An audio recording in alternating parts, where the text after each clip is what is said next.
ने इसके ऊपर काम किया है, इंडिया ने अपने आप को इतना कैपेबल किया है कि दुनिया उसके पास आए। उसने वो एक बहुत बड़ी मार्केट है, वो 2 अरब की मार्केट है।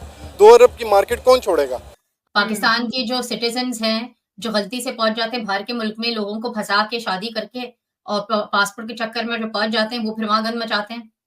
हुँ। तो जब इतना बदनाम है पाकिस्तान इसलिए वीज़ा नहीं मिलता पाकिस्तानियों को। 27 एग्रीमेंट्स किए हैं जर्मनी ने और भारत ने, और इन इन एग्रीमेंट्स में अगर मैं आपको बताऊं कि आइंदा आने वाले दिनों के अंदर ट्रस्ट मी इंडियन यूथ की जो फ्यूचर है वो बदलने वाला है।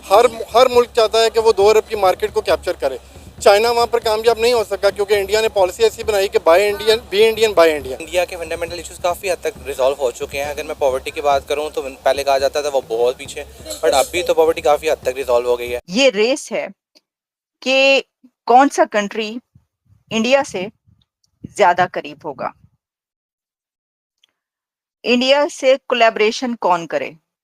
कंट्रीज़ के बीच अब ये एक रेस है। पूरी दुनिया उसकी तरफ आ रही है, तो जर्मनी क्यों नहीं आएगा? जर्मनी चाहता है कि वो अपनी चीज़ें वहाँ पर भेजे, और जर्मनी जो है वो छोटी चीज़ें तो नहीं बना रहा। जर्मनी का आप देख रहे हैं कि जितनी भी बड़ी मशीनरी है, ऑडी है, BMW है, मर्सिडीज़ है, सारी जर्मनी बनाता है। और असला बना रहा है, टैंक बना रहा है, सबमरीन बना रहा है। तो उसके लिए तो एक सबसे बड़ी मार्केट है इंडिया, जहाँ पर वो सेल कर सकता है। जय दोस्तों, मैं विजय और आप देख रहे हैं विश रिएक्शन। तो दोस्तों, जैसे कि आपको पता है कि अभी जो जर्मनी के चांसलर है वो भारत के दौरे पे थे, और इस दौरे में जर्मनी और भारत के बीच में कई सारी डील्स हुई।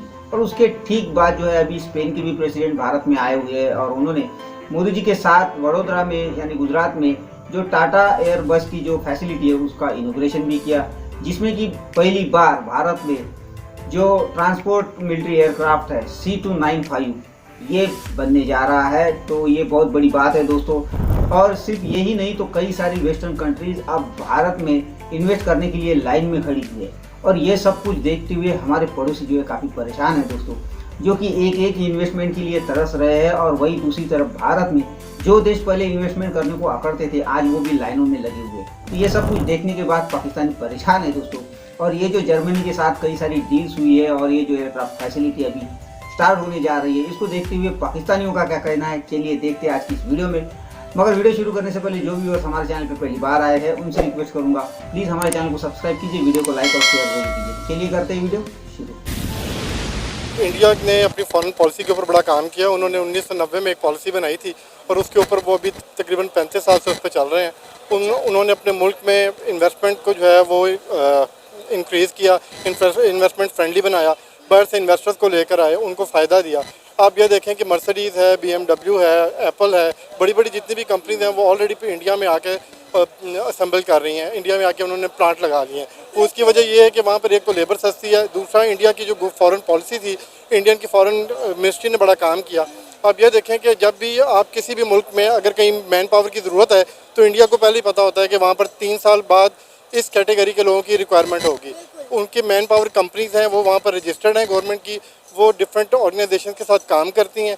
उसके बाद वो अपने लोगों को बताती हैं अपने इंडिया में कि इतने लोग प्लम्बर आप बनाएं, इतने लोग इलेक्ट्रिशियन तैयार करें, ताकि जब 3 साल बाद इस मुल्क को इसकी रिक्वायरमेंट होगी तो सिर्फ इंडियंस ही वहाँ पर जाएंगे। और आप ये देख रहे हैं कि इस वक्त पूरी दुनिया में इंडियंस को प्रमोट किया जा रहा है। इंडियंस जा रहे हैं क्योंकि वो स्किल्ड हैं, उनको ऑलरेडी पता है कि किस मुल्क में किस चीज़ की रिक्वायरमेंट है। तो जर्मन चांसलर इंडिया में थे, और 3 इम्पॉर्टेंट चीज़ों पे बात हुई है।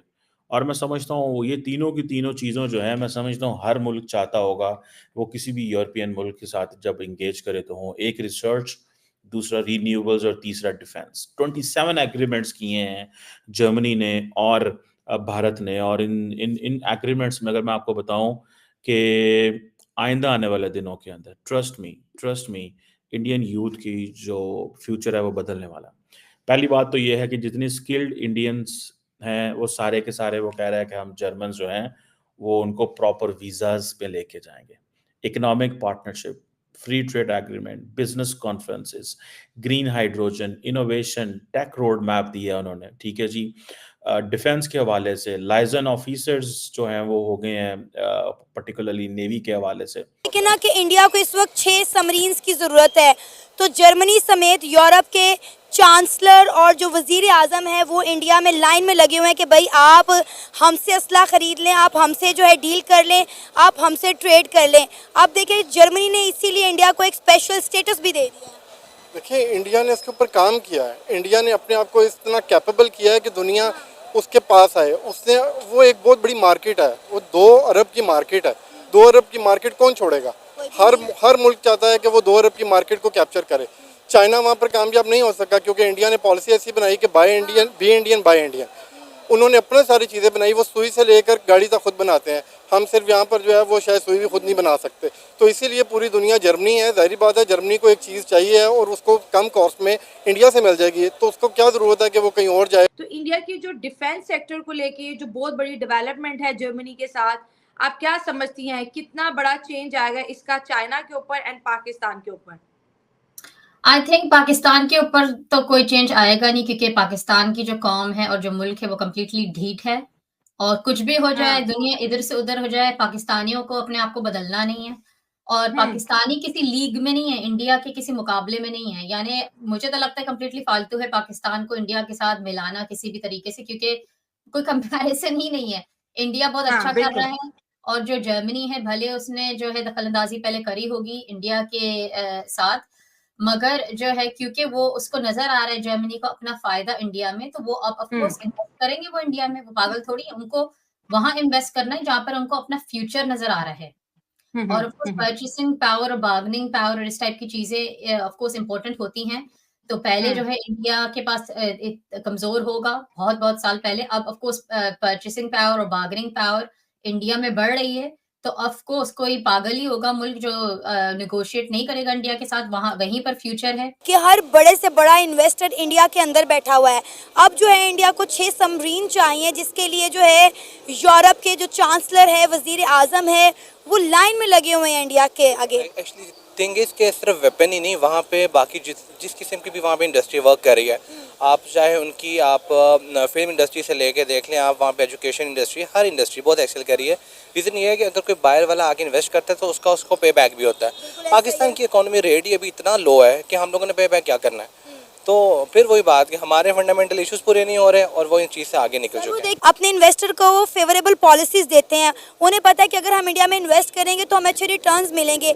अभी कुछ दिन पहले की बात है कि सऊदी अरेबिया ने बोला कि वो इंडिया के स्टार्टअप्स में जो है $1 बिलियन इन्वेस्ट करना चाहते हैं, कि उन्हें पता है कि इंडिया के स्टार्टअप का जो फ्यूचर है वो बहुत ब्राइट है। और यही सऊदी अरेबिया जिसके हम तरले मिनते करते रहे कि भाई आप हमें लोन दे दें, पहले उन्होंने लोन से इनकार कर दिया, फिर हमने कहा चले आप हमारे मुल्क में इन्वेस्टमेंट ही कर दें। उन्होंने कहा कि हम आएंगे आपके मुल्क में विजिट करेंगे, फिर इन्वेस्टमेंट करेंगे, ना वो खुद आए और ना इन्वेस्टमेंट आई। हमारा एक और इशू ये भी है ना कि हम लोग आपस की एक वो कोल्ड वॉर स्टार्ट हुई है, हम पाकिस्तानी हम इंडियन, वो लोग इस चीज़ से भी आगे निकल गए हैं। उनको पता है कि उन्होंने किस फील्ड में कैसे एक्सेल करना है, किस तरीके से लिंकेजेस डेवलप करने हैं, और हम लोग पीछे हैं। जर्मन चांसलर शोलेस से नरेंद्र मोदी ने जफ्फी नहीं डाली। या तो वो टफ नेगोशिएशंस करना चाह रहे थे, या एमैनुअल मैक्रोन को मैसेज दे रहे थे कि मैं जफ्फी तरफ सिर ना ली पाना। This is what I believe. ठीक है, अब देखें, अब ये जो हुआ है कि 27 एग्रीमेंट्स हुए हैं, और जैसे मैंने आपको बताया रिसर्च, रीन्यूएबल्स एंड डिफेंस, ये तीनों वो चीज़ें हैं जहाँ पे इंडिया के अंदर स्पेस है। अब देखें कि ये जो इंडिया और यूरोपियन यूनियन ने जो जिसे कहते हैं ना कि ये इंडिया और European union free trade agreement की 17 सालों से कोशिश कर रहे हैं, 17 ईयर्स। अब जर्मन्स कहते हैं कि नहीं हम बात करेंगे। जर्मन्स देखें अब 17 साल हो गए हैं, 17 साल। दिस स्टार्टेड बैक इन, आप समझ लें 2007 में, आहिस्ता आहिस्ता आहिस्ता, लेकिन अभी जर्मन्स को समझ आई है कि नहीं अब ज़रूरी है। आई थिंक इंडियंस ये महसूस कर रहे हैं जर्मन्स आर लेट, सो इनको थोड़ा टफ टाइम भी देना चाहिए। अगर ये सब कुछ इंडिया को मिल रहा है और पाकिस्तान को नहीं मिल रहा, इसमें गलती भी पाकिस्तान की हो सकती है ना, डेफिनेटली, क्योंकि हम एज अ पाकिस्तानी हम असल में आपस में एक दूसरे के साथ कंपटीशन कर रहे हैं, जबकि हमें दुनिया के साथ कंपटीशन करना चाहिए। असल मसला ही हमारा ये है कि हम एक तो फिरकावारियत में बदल आगे कुछ सियासी बैकग्राउंड्स में एक दूसरे के साथ मुकाबले शुरू कर दिए, जबकि असल में हमारा अपना मुकाबला तो है ही नहीं। हम सारे वी आर पाकिस्तानीज़, तो असल हमारा कंपटीशन था दुनिया के साथ।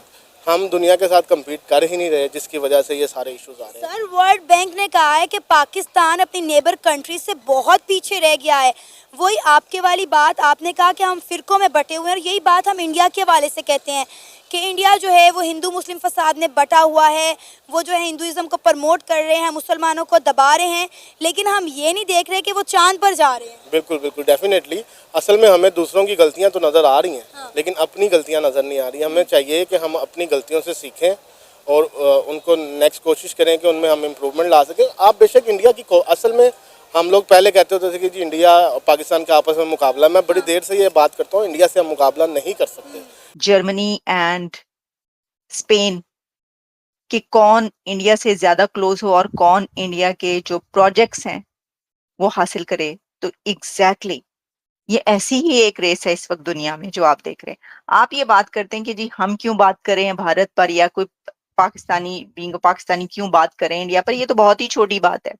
इंडिया एक ऐसा कंट्री बन चुका है कि कंट्रीज के बीच भी रेस है कि कौन इंडिया के ज्यादा क्लोज हो। जो इसमें मेन प्रॉब्लम है ना, वो ये है कि हमारी जो फॉरेन पॉलिसी है ना, वो बहुत वीक है।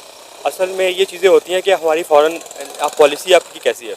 हमारी अनफॉर्चुनेटली हमारी कोई पॉलिसी है ही नहीं है। सिर्फ वही इश्यूज़ ये हैं कि हम लोग यहाँ पे पॉलिटिकल अनस्टेबिलिटी है, इकोनॉमिक आपने इश्यूज़ देख लें। हम लोग सिर्फ उन्हीं चीज़ों में उलझे हुए हैं, हम लोगों ने इन चीज़ों पे फोकस ही नहीं किया। देखें आपने अभी रिसेंटली दुबई ने पाकिस्तानियों के लिए जो वीज़ा बंद कर दिए हैं। अब हम लोग प्लान कर रहे थे ट्रैवल, वहाँ पे हमारे क्लाइंट्स हैं, वहाँ पे उनके मीटिंग्स, अब वो अनफॉर्चुनेटली हमें वीज़ा नहीं मिल रहे। तो ये प्रॉब्लम और बढ़ती जाएगी। हमें इन चीज़ों को प्रॉपर एड्रेस करना चाहिए, और ताकि जो है ना हम लोग जो इंटरनेशनल कम्युनिटी के साथ मिल के ग्रो कर सकें। लेकिन आप क्या समझते हैं, जो इंडिया अमेरिका की नहीं सुनता ऑन चाइना, और उसने कहा है कि हम क्वाड को ऑन इट्स आउटसेट हम एक मिलिट्री उसका फ्रेमवर्क नहीं बनने देंगे, आप क्या समझते हैं वो कोई आसान काम है? ठीक है ना जी। सो वो अब वो उनको आके मानना पड़ा है। जर्मन चांसलर ने कहा, उसने कहा जी इंडिया जो है वो एक ग्लोबल प्लेयर है। तो दोस्तों ये थी आज की वीडियो, और अभी आपने देखा किस तरह पाकिस्तानी परेशान है भारत में आती हुई इन्वेस्टमेंट को देखते हुए। अब ये लोग भी मान चुके हैं कि पाकिस्तान और भारत में कोई कंपैरिजन नहीं है, भारत पाकिस्तान से बहुत आगे जा चुका है। इनका ये भी कहना है दोस्तों कि एक तरफ तो पाकिस्तान है जो कि दुनिया भर की कंट्रीज से मिन्नतें कर रहा है इन्वेस्टमेंट के लिए, मगर कोई आने को तैयार नहीं है। मगर दूसरी तरफ भारत है जहाँ पे इन्वेस्टरों की लाइन लगी है। यहाँ तक कि जो जर्मनी पहले आकर दिखाता था, आज वो भी लाइन में लग चुका है, और भारत से स्किल वर्कर की डिमांड भी कर रहा है, इन्वेस्टमेंट भी अलग। और रही बात स्किल वर्कर की दोस्तों, तो आपको पता है सिर्फ जर्मनी नहीं तो दुनिया भर की कंट्री जो है भारत की जो स्किल्ड वर्कर्स है उनको अपने देश में बुला रही है, तो दूसरी तरफ पाकिस्तानियों को जो है वहाँ से बाहर निकाल रही है। तो ये फर्क है भाई काम करने में। मगर खैर दोस्तों, अब ये तो शुरुआत है भारत में इन्वेस्टमेंट की, अभी और भी बहुत सी इन्वेस्टमेंट भारत में होने वाली है, जिससे कि भारत में जो युवा बेरोजगार है उनको भी बहुत सी अपॉर्चुनिटीज अब मिलने वाली है।